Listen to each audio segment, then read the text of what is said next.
La ira de Dios, dice, se revela desde el cielo. Es la respuesta ecuánime y determinada de un Dios justo en contra del pecado.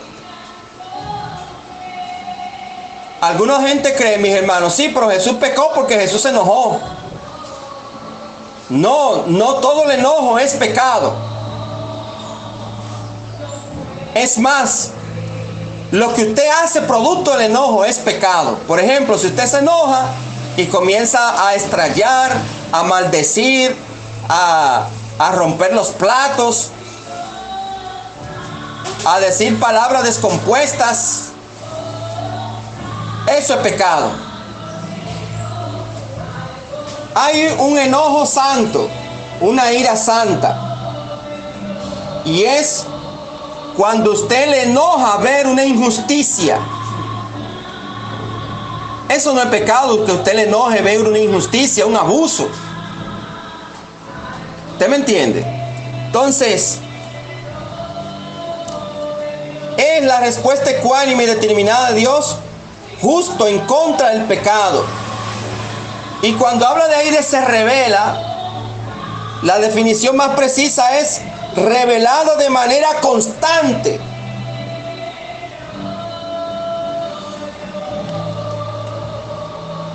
En esencia, la palabra significa descubrir, hacer visible o dar a conocer. O sea, cuando dice se revela, la ira de Dios se revela, es que da a conocer de manera constante, se hace visible. Entonces, Dios revela su ira de dos maneras, ¿verdad? Según los estudiosos, según MacArthur, según los estudiosos, Dios revela su ira de dos maneras. Indirecta, mediante las consecuencias naturales de transgredir su ley moral universal, de manera indirecta. Es una, y de manera directa, por medio de su intervención personal. O sea, allá en el Antiguo Testamento conocemos de muchas veces que Dios intervino de manera directa. Por ejemplo, ¿de qué manera, qué ejemplo en el Antiguo Testamento nosotros vimos que Dios intervino de manera directa? En el caso de Acán, el pecado de Acán, Dios vino de manera directa. Vimos también la sentencia impuesta a Adán y a Eva. Dios intervino de manera directa. Entonces, hasta el diluvio universal,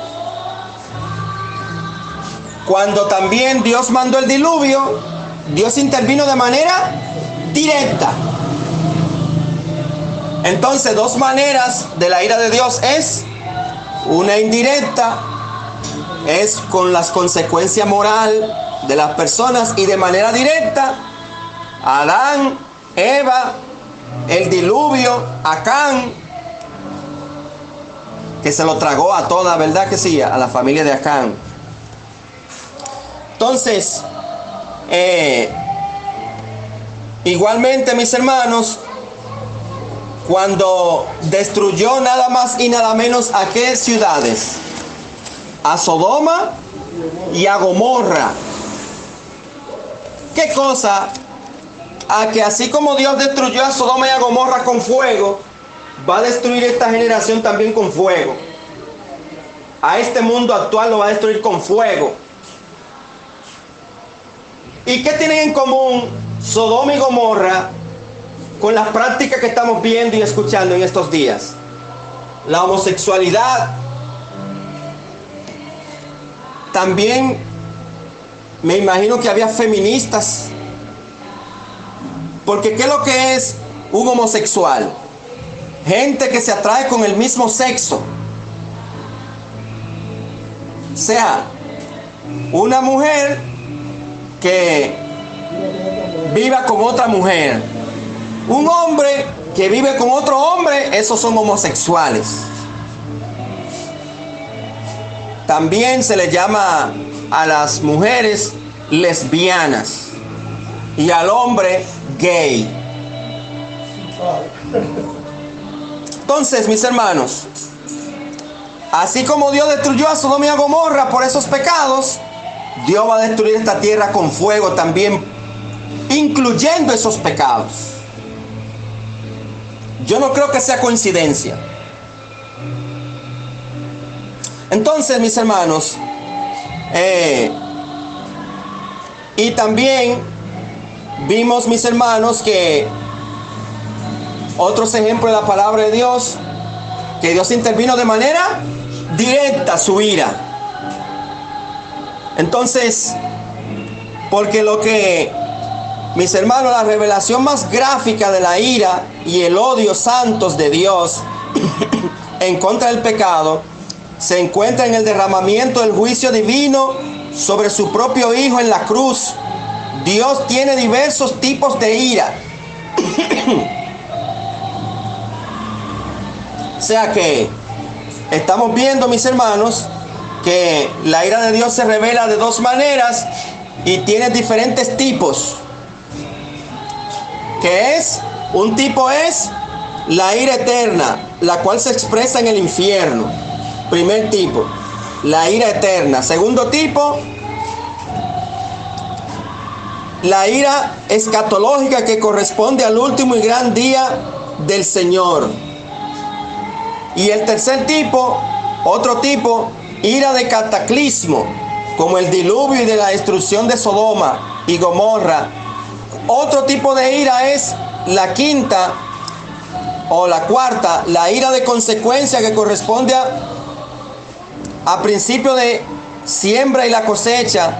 Y 5, la ira del abandono, que consiste en quitar todos los frenos morales y dejar que las personas se desboquen en sus propios pecados. Entonces, aquí en este pasaje, que la ira de Dios se revela, cuando habla ahí de se revela, se describe en esta quinta forma. Esa es la quinta, el tipo quinto. Son varios tipos, ¿verdad? Este tipo número 5 es aquí que estamos leyendo, que se describe esta quinta forma de ira en el abandono divino de los impíos, que ha continuado durante toda la historia para que entreguen todos sus pecados con las consecuencias divinas. O sea que esta quinta ira de pecado es la que se nota, este tipo de ira número 5 es la que se nota en este pasaje, en donde ellos se entretienen con sus pecados.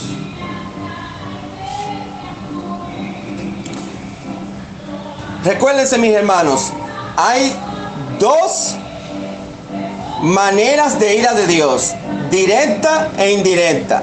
Y hay 5 tipos de ira de Dios que ya vimos, y la quinta es la que está hablando este pasaje, en donde Dios los ha abandonado para que ellos se entretengan en su pecado.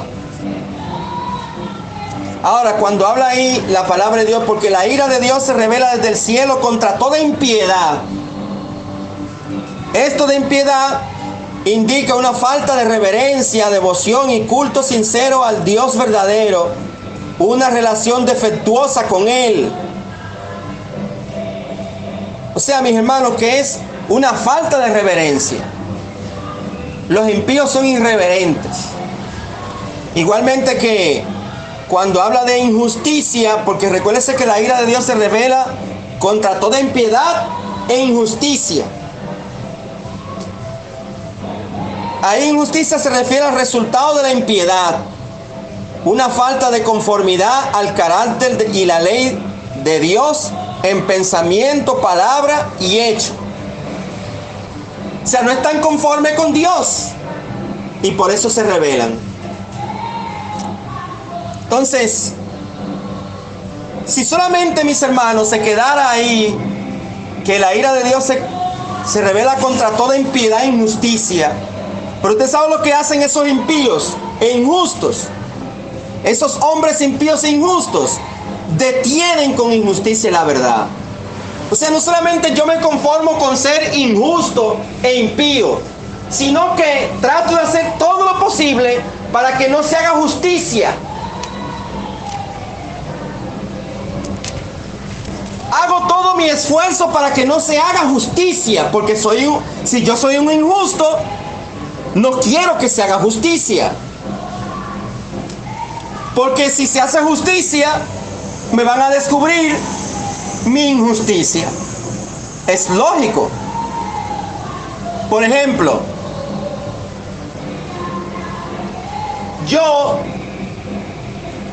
una persona que es injusta, va a impedir que se corrija a alguien una injusticia, o se le haga justicia, perdón. Va a impedir que se le haga justicia a alguien.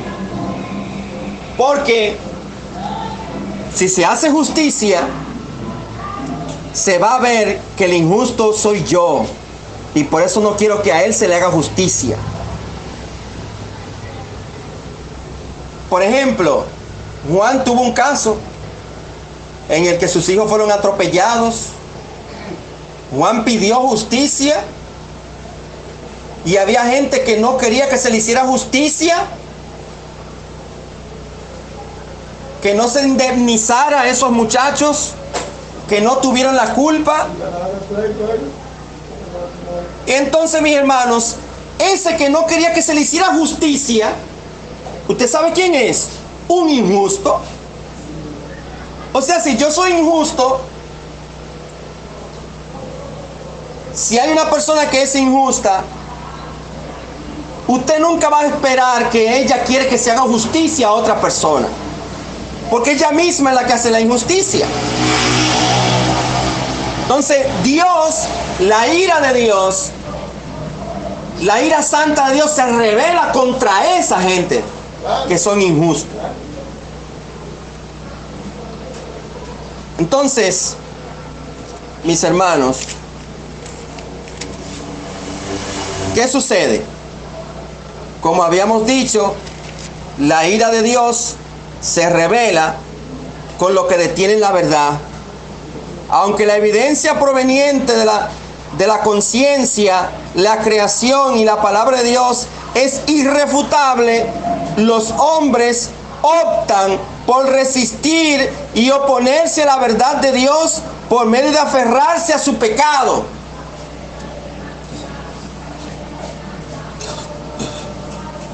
Hay un salmo que da a entender una persona justa, no recuerdo ahora mismo, que dice que aún jurando en daño suyo, no por eso cambia. Es una persona íntegra. Pero ¿qué sucede, mis hermanos? La gente que está relacionada con el feminismo no son íntegros y son cambiantes. Hoy le dicen una cosa y mañana te dicen otra. Entonces, mis hermanos, vamos a saltar al verso 21. Al verso 21. ¿Qué dice el verso 21? Pues habiendo conocido a Dios, esos injustos, esos impíos, habiendo conocido a Dios, no le glorificaron como a Dios, ni le dieron gracias. Esos injustos, esos impíos, habiendo conocido a Dios, no le glorificaron como a Dios ni le dieron gracias, sino que se envanecieron en sus razonamientos y su necio corazón fue entenebrecido. Esos feministas que son impíos e injustos, porque también hay hombres feministas que apoyan el feminismo.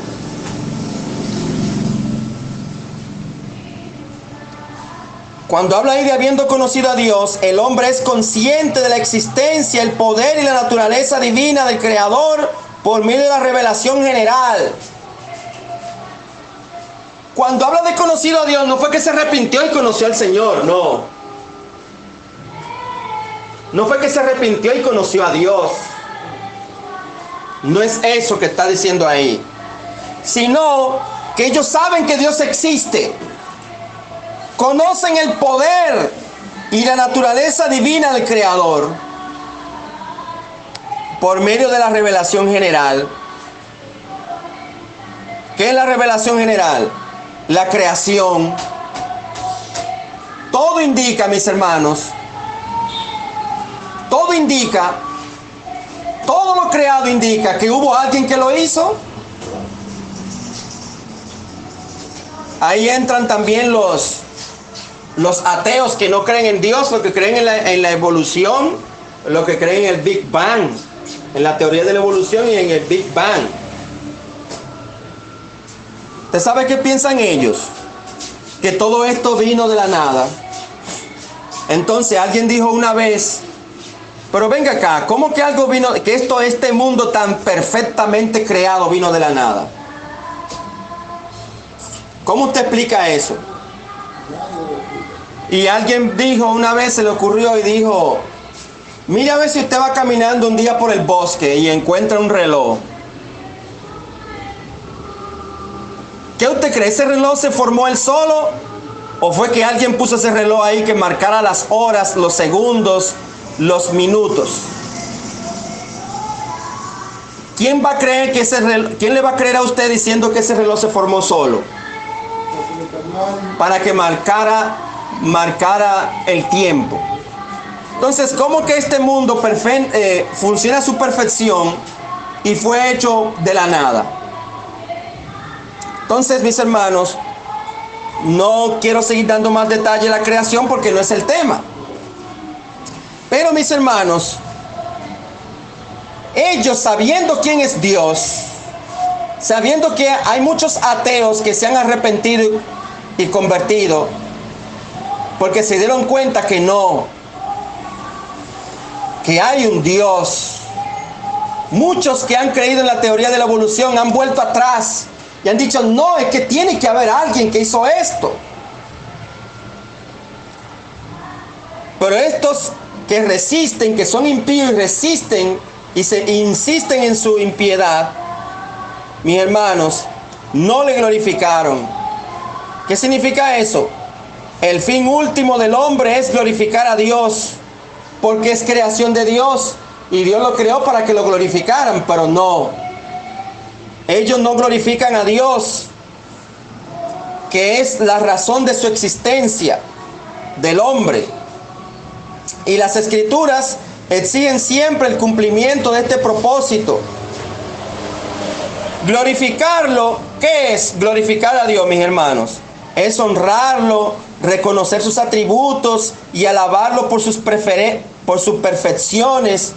Señor, qué bueno tú eres, Padre, porque mira cómo enviaste la lluvia, Señor. Yo que estaba necesitando que lloviera porque el campo tengo algo sembrado y se me iba a dañar. Las vacas no tenían dónde comer. Te glorifico, Señor, porque tú hiciste la lluvia temprana y la tardía.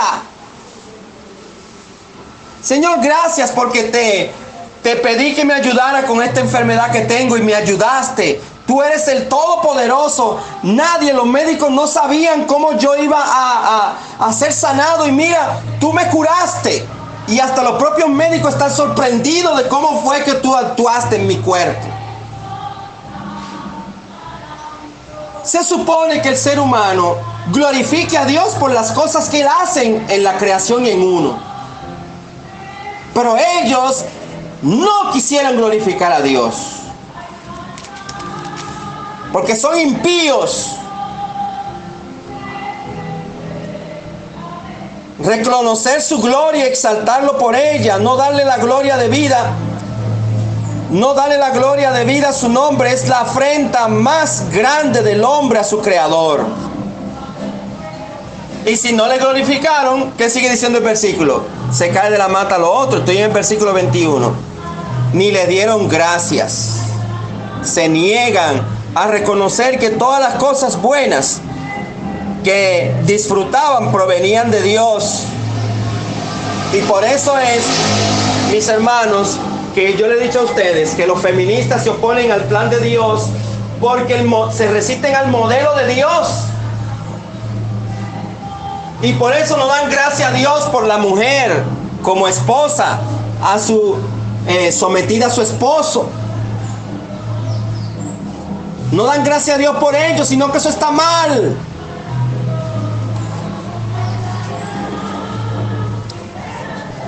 Y mis hermanos,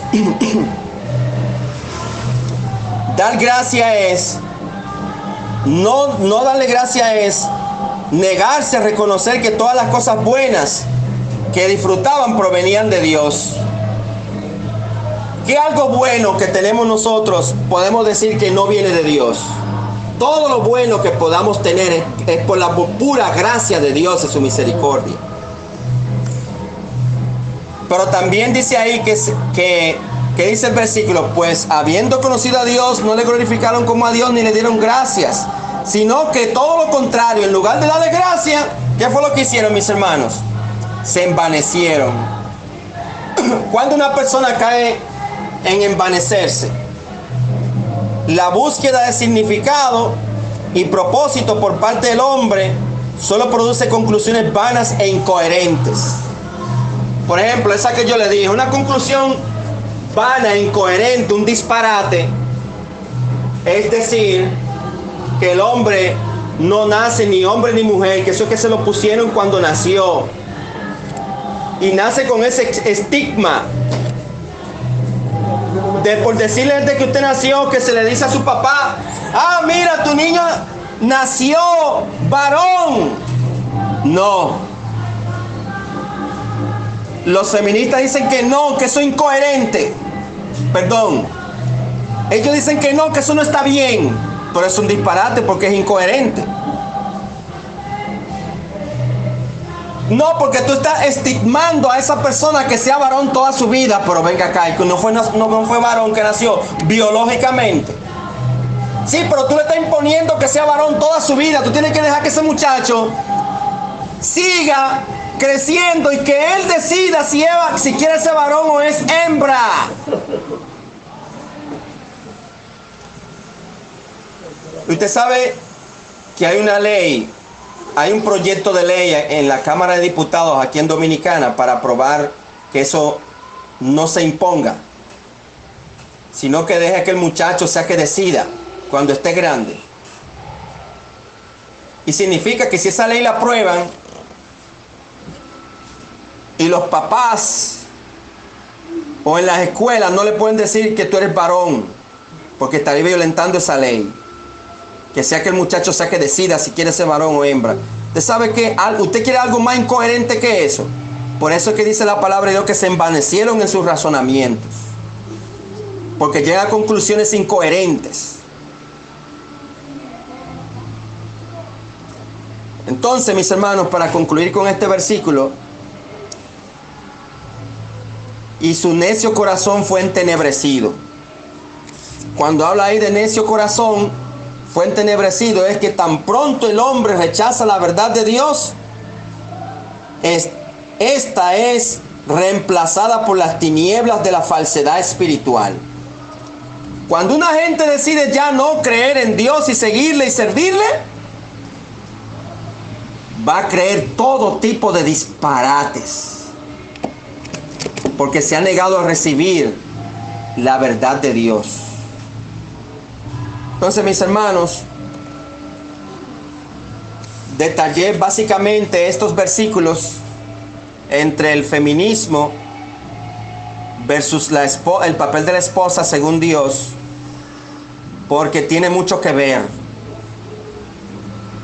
Estas cosas que hemos dicho, porque todos estos feministas son impíos e injustos y detienen con injusticia la verdad, y que se envanecieron en sus razonamientos, llegan a conclusiones incoherentes y tontas.